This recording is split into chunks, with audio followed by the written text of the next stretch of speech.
Russell Singleton is joining us in studio this morning from Trip Family Medicine here in Twin Falls. We're at 8:34 and back to 59. Bill Colley with you on Top Story this morning too on KLIX. The show is called This Portion of It Better Health with Trip Family Medicine. They have a great slogan: Life's too short not to feel good. We're going to talk today. In fact, a lot of people, I think, unfortunately, in an effort to try to feel better, try to medicate their way to better feelings. And sometimes it's not always a good thing. And first of all, Russell, welcome back. Thank you. It's good to be here. I was going to say uh, there are two issues here. It's not one. When we're talking about drug use, it's legal drugs and illegal drugs. And, obviously, you have to separate the two to some degree. That's exactly right. And I think as we talk, we'll see that a lot of people who are now using street drugs or recreational drugs, illegal drugs, had their start abusing a prescription drug, especially when we talk about opiates, which are a big problem not only in Idaho, but in Utah, for example, where opiates are the drug of choice. Here, I think Idahoans favor methamphetamines, unfortunately, but we'll talk about how they both are incredibly damaging, how an Idahoan loses his life every 48 hours roughly, and we'll talk about how to recognize that, maybe how to put a stop to it before it gets to be too advanced. When you mentioned the opiates, I guess the big one is it the OxyContin or oxycodone or what's it called? Yeah, OxyContin is a brand name, or oxycodone is the actual medication, and it is one of the more powerful opiates that we use. The weakest one is codeine. However, codeine is metabolized into a stronger opiate, and so even it is not completely benign.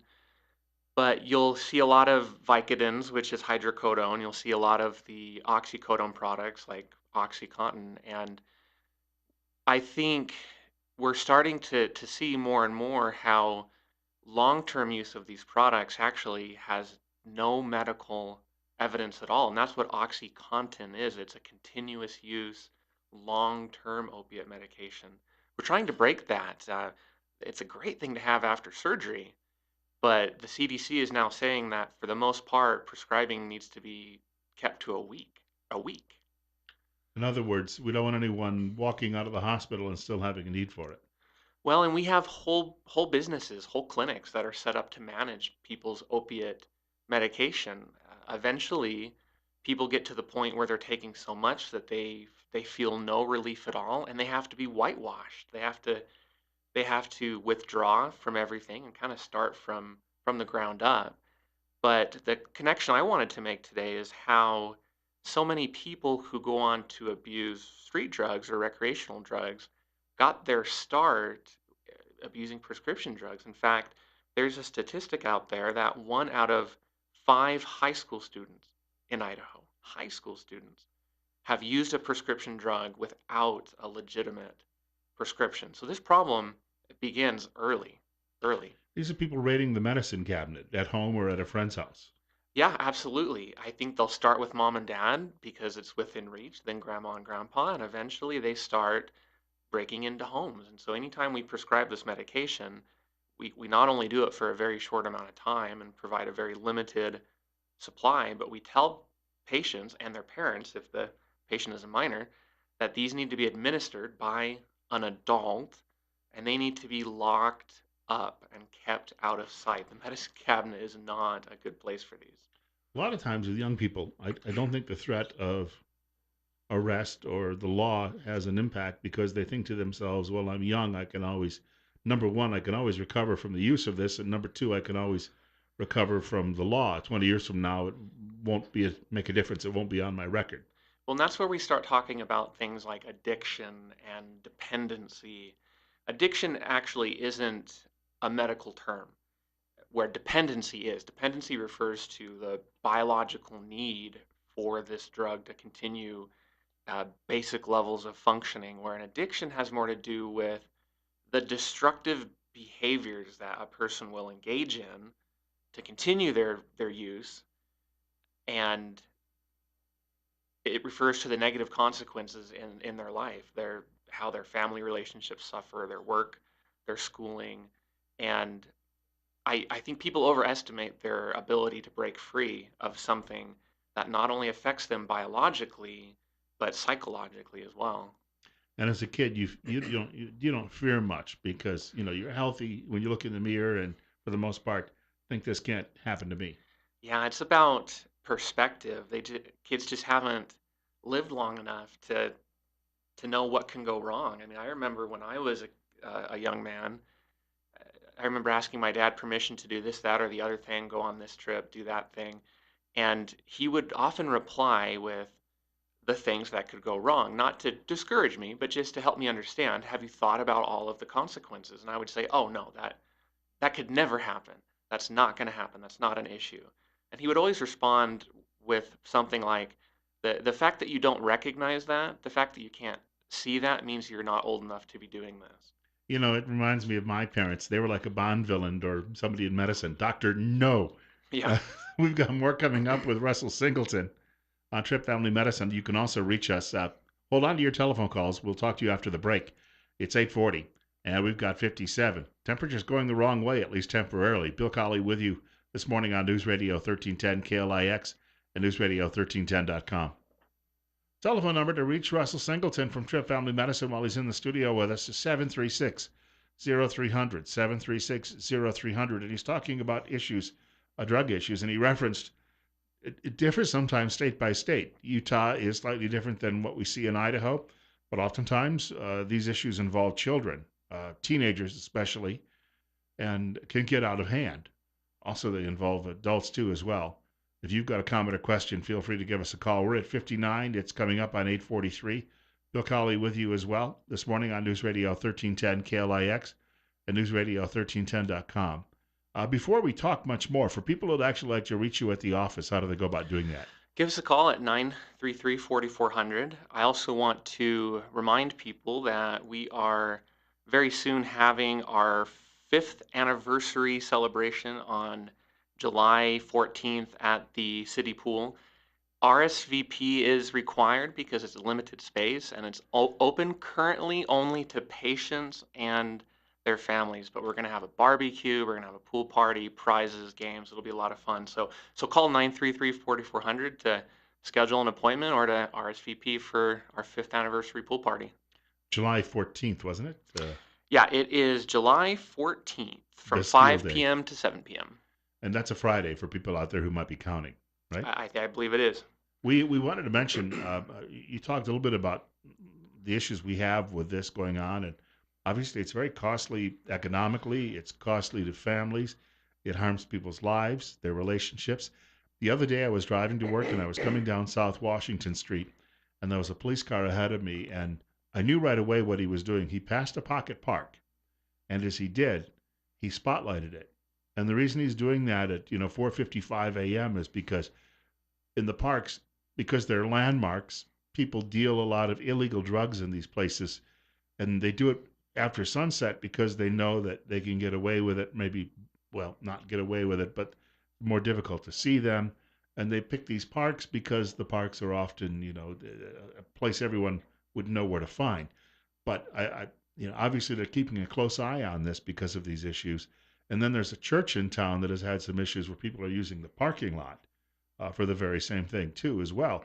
Uh, we don't see it often if you work daytime and you go to work and you go home from work and you live a fairly sedate lifestyle, but it's out there. Well, and sometimes it happens right under your nose. We talked about medications disappearing from the medicine cabinet. I mean, how many people know the exact pill count of their Vicodin that they got after a foot surgery, or let's say they have some Ativan or something because they have travel anxiety.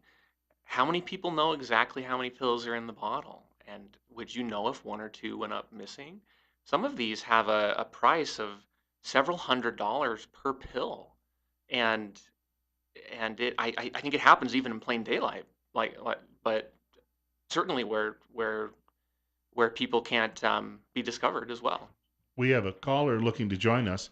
It's 8:45, and you're listening to Better Health with Trip Family Medicine on KLIX. Caller, you're on the air. Hey, Bill, thank you for this show. It's a really good topic to be talking about. A couple of years back, I suffered from an Achilles rupture, and I had surgery here in Twin. Excellent doctors, by the way. But they gave me, I think it was like a 10-day supply of this Vicodin, and I took one of those damn pills, and I felt terrible. I took it one day. That's all I needed. The pain wasn't so great that a Tylenol or a ibuprofen couldn't have, you know, kept it under control. I think it stems back, from beyond childhood. When the child, the breakup of the family, children aren't taught self-control and consequences of their actions, and as a result, we have a society nowadays that doesn't fear anything. They don't think about the consequences, and I don't know. What do you think? I'd like to hear it. Doesn't fear anything was a great point. Yeah, I think the caller made some great points. First of all, uh, are opiate medications required after every surgery? Well, probably not. Anytime I do a biopsy in the office, I'm usually telling people, all right, your topical or your local anesthetic will last an hour. After that, ice, some ibuprofen. If you need anything more, give me a call. And only once in the last 5 years have I ever been called saying the ibuprofen isn't enough. Can I have something more? But the other thing that he brings up too is the healthcare providers desire hopefully to ease pain and ease suffering. Actually, statistics show that we under treat pain. So I think some providers go overboard and hand out bottles and bottles of this stuff that, like the caller said, never gets used. And that's where it starts to become a target. Another interesting comment was that a lot of folks can't tolerate these medications because they're so sedating, or they cause nausea or constipation or itching. But I think some people are maybe genetically wired to feel that euphoria that also is associated with these a little bit more readily. And you could be set up to fail before you ever take your first pill. I think we've heard that in relation to alcohol for a long time. Some people are doomed from their first drink. It doesn't take a lifetime of abuse to become an alcoholic. A lot of that's a genetic thing too, because people, like some people, can't digest certain dairy products from some parts of the world, and I think that people would be susceptible to alcohol abuse for the same reason. We see them come out of various parts of the world. Well, and I talked about codeine a little bit earlier. Promethazine with codeine is a really common cough suppressant. Well, over the last couple of years, we have seen some fatalities in children and teens after a tonsillectomy, where they had some breathing issues, maybe coming out of surgery. They were given some Tylenol with codeine, or maybe promethazine with codeine, or whatever, for a cough, or probably for the pain. And these few children were believed to be rapid metabolizers. They were genetic rapid metabolizers. And so they took that codeine and they broke it down into a much stronger derivative at a rate that the surgeons couldn't expect. And they basically went into respiratory depression and died. And so over the last couple of years, we have several leading organizations like the American Academy of Pediatrics, among others, saying no more. No more coding for children. Certainly not around surgery, but there's really no added benefit. So that's something that I've adopted recently. Whether you have the flu or bronchitis, we'll find something else for you, but it can't be a coding based, because you genetically might be at high risk. I know that going back in the history of this, into the 1960s, there were a lot of people who were being prescribed antidepressants, and various medicines came along over the years. We're a little bit more careful about those, what we actually are giving to people, but it seemed to be at the time they were often given out like candy. Jim Bouton wrote in his book Ball Four, his baseball book, about how they called them greenies. These were these little upper pills the ball players would take before they'd go out onto the field, and Hmm. it was common practice for a lot of people in those types of occupations. I'm going to guess though that a lot of people today that we sit with, whether they be in a neighboring cubicle or in a school classroom or next to in a restaurant, a lot of people are heavily medicated in that sense. That's a good point. I wonder if what they were taking in that case was more of a stimulant medication, like an amphetamine product that we might use for ADHD. It improves focus. But to your point that a lot of your friends and family may be taking something for depression, I think is spot on. Now, whether that's good or bad, I think is a different discussion. But I would say there are probably two classes of medications generally that we use to treat things like depression, anxiety, OCD, things of that nature. One boosts levels of brain neurotransmitters like serotonin or norepinephrine or dopamine. Those are typically non-habit forming. But then there's this other class called the benzodiazepines, and these are like Ativan and Xanax and Klonopin. They're more for anxiety. These are habit forming. These are abused, and withdrawal from a benzodiazepine can be fatal. And that's unique because withdrawal from an opiate is not fatal. Withdrawal from amphetamines is not fatal. Withdrawal from alcohol can be, and benzodiazepines are really the other class that can cause significant health consequences, if not fatality. I was thinking that, years ago, and it's probably in the 1990s, I read a medical story that said there was an effort to we've identified the brain receptors where addiction or dependency, as you put it, that medical term is actually developed, and it's if we could figure out how to break those connections in those receptors, we could simply break addiction. So somebody could actually take painkillers for a couple of weeks after surgery and then get up and walk around without having any, but you'd have to actually give them some other medicine to break it.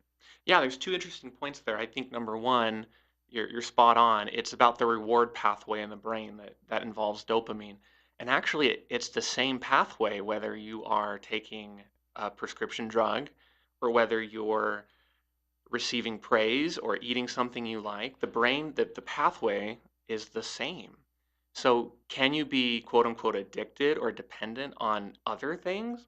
Well, yes, if it triggers that dopamine release, if it triggers that reward pathway, you can be dependent on a lot of things. And then addiction, remember, is the negative effect it has on your life, the destructive behaviors, the dysfunction that results from your desire to continue that particular habit. But when you mentioned that, unlike Utah, we have a bigger meth problem than, let's say, an opioid problem in Idaho. The methamphetamine is not necessarily in itself, people aren't overdosing on it. It's just, it just causes them to withdraw from life, right? That's the hazard there. Well, I think there's a couple of points I would make, and I've got some statistics to kind of help bear that out. But the number of stimulant deaths in the last 5 or 6 years actually has been increasing. It's increased by as much as 75%. Um, there was a survey among Oregon and Idaho law enforcement officers some time ago, and a majority stated that meth was Idaho's what the area's biggest threat, that it was the most prevalent illicit drug, that it was the most or the highest contributing factor to property crime, and that meth contributed to violent crime as well. So I think there are a number of poor outcomes from methamphetamine use, but it's not the withdrawal that we mentioned. I think it's what happens when they are under the influence of the medication.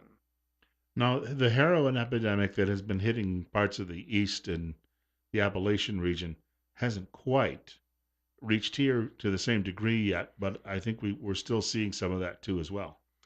Well, that is where most opiate abusers eventually end up is heroin. They start on things like prescription Vicodin or OxyContin like we talked about before.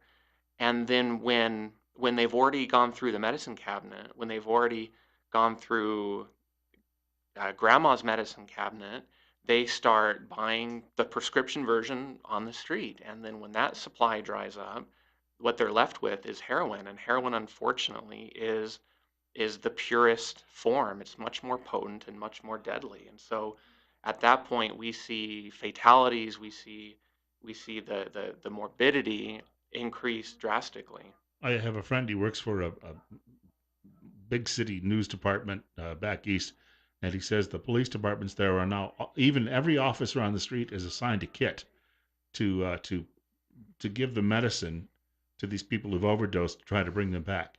So each and every officer is trained now in the use and is carrying that kit. Oh, and what a a sight it is to actually use that. You have someone who is almost completely unresponsive because of the overdose of the opiate. You inject them with that medication that blocks the opiate, and that person will turn 180 degrees in a matter of of moments. And would fear for the safety of the police officer. It's a great way to save lives, but I think it puts the officer at risk too, because oftentimes whatever pain or anxiety or stress or whatever the patient was feeling before they overdosed is now amplified many times. It's called Narcan, is that it? Yeah, Narcan, absolutely. Narcan. Yeah, naltrexone, and I was going to say the fact that you've got police officers now acting almost as EMTs, as first responders, by doing this is something that a lot of them never signed up for. I know, and I am so grateful for our police officers, for our firefighters, our military men and women who really do put their lives on the line. I think we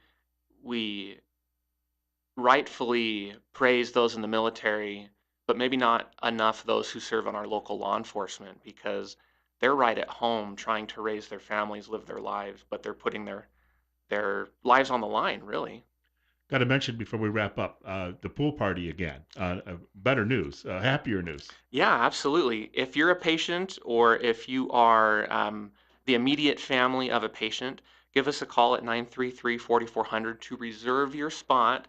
Fire Marshal says we have to keep it to 600, but it's Friday, July 14th at the city pool from 5 to 7 p.m. We're going to have a barbecue. You may even see Jeremy, Dr. Tripp, and I out behind the grill, and I think it's going to be a lot of fun. You know, when the medical staff is actually, they can monitor what you eat. So, Yeah, I'm just trying to make sure there's no any foodborne illness, but I can't speak to the quality of the barbecue. well, I want to thank you for dropping by today. We may see you again soon in the rotation. Yeah, I'm usually about once a month, so it'll be a while, but I look forward to coming back. We want to thank Russell Singleton, physician assistant from Tripp Family Medicine, for joining us this morning on Top Story. We've got one more hour of the program coming up with Bill Colley on News Radio 1310 KLIX and newsradio1310.com. 58 right now, on our way into the upper 70s today.